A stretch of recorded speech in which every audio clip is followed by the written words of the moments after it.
Hi guys, welcome to my channel. आज की video में हम बात करेंगे नो सूनर देन की। आज की वीडियो में हम देखेंगे एज सुन एज को हम रिमूव करके नो सूनर देन को यूज़ करेंगे, कैसे यूज़ करते हैं। सबसे पहले हम देखते हैं कि हम किस सिचुएशन में नो सूनर देन का यूज़ करते हैं। नो सूनर देन को हम इस सिचुएशन में यूज़ करते हैं जहाँ पे एक इवेंट के बाद इमीडिएटली दूसरा इवेंट होता है।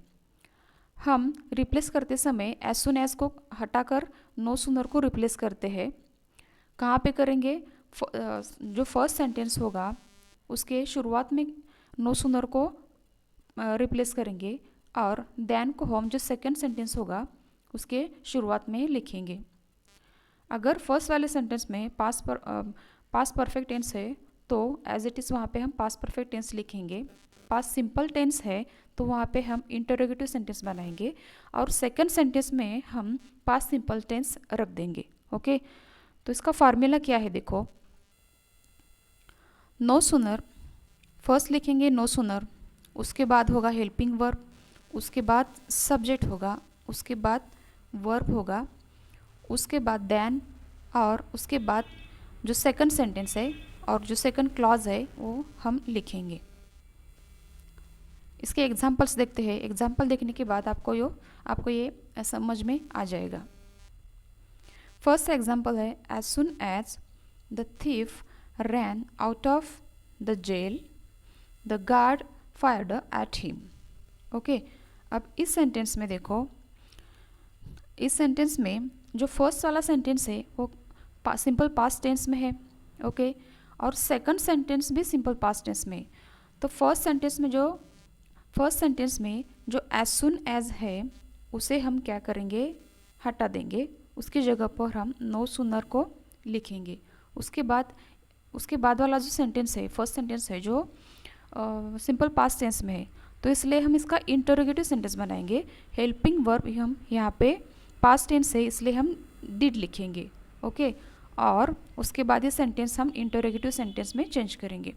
Did the thief run out of jail. Okay, यहाँ पे रन क्यों लिखा? क्योंकि यहाँ पे डिड है तो यहाँ पे रन लिखना चाहिए, रैन नहीं। देन हम लिखेंगे देन और उसका सेकंड सेंटेंस है वो एज इट इज़ हम लिखेंगे the guard fired at him. तो आंसर कैसा बनेगा देखो। No sooner did the thief run out of the jail then the guard fired at him. Second sentence देखो, as soon as the thief heard the noise he ran away. अब इस sentence में भी first sentence जो है वो past tense simple past tense में है, उसका हम इंटरोगेटिव सेंटेंस बनाएंगे और सेकंड सेंटेंस भी सिंपल पास्ट टेंस में वो एज इट इज़ लिख देंगे। तो एज सुन एज को हटाकर नो सूनर रखेंगे। इसका इंटरोगेटिव सेंटेंस कैसा बनेगा? Did the thief hear noise, उसके बाद देन और उसके बाद second sentence as it is लिख देंगे। तो सेंटेंस कैसा बनेगा? No sooner did the thief hear the noise then he ran away. Third sentence देखो, he runs fast to touch it, it goes beyond his reach. अब इस sentence में जो पहला यहाँ पे एज सुन एज लिखना मैं भूल गई हूँ। As soon as he runs fast to touch it, it goes beyond his reach. Okay, तो यहाँ पे फर्स्ट जो सेंटेंस है, फर्स्ट सेंटेंस प्रेजेंट टेंस में है, इसलिए हम यहाँ पे शुरुआत में क्या लिखेंगे? आंसर की शुरुआत में लिखेंगे नो सूनर। फर्स्ट सेंटेंस कैसा है? प्रेजेंट टेंस में है, तो हमारा वर्ब भी प्रेजेंट टेंस में होगा। Does he run fast. Okay, उसके बाद हम देन लिखेंगे और उसके बाद as it is second sentence लिख देंगे। तो आंसर कैसा बनेगा? No sooner does he run fast, no sooner does he run fast then it goes beyond his reach. Fourth example है as soon as I reached the platform the train left. अब इस sentence में, इस example में first वाला sentence simple past tense में है और सेकंड सेंटेंस भी सिंपल पास्ट टेंस में है।